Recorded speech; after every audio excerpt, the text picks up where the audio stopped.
பார்ப்பவர்க்கு பார்வதியா, ஆயா நீ பார்ப்பவர்க்கு பார்வதியா. அம்மா உன்னை பகைத்து விட்டா நீ கொலகாரி. காண்பவர்க்கோ காணமையில், அவ கணிபவர்க்கோ பெருநெருப்பு.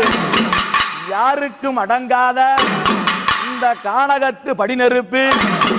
மாசி ஒரு மாதத்தில, அம்மா மாசி ஒரு மாதத்தில சிவன் ராத்திரி அமாவாசை.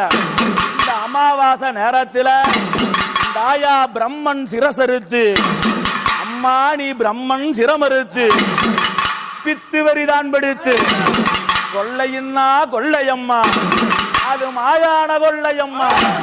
மாயான கொள்ளையில இந்த பரமேஸ்வரி, இந்த பரமநீலி, இந்த சிவபார்வதி. ஆனா அவ எப்படி தெரியுமா? அங்க நடல சூடலையம்மா, நடல சூடலையம்மா, தேனீஸ்வரிய நடு சுடல தில்லவனோ.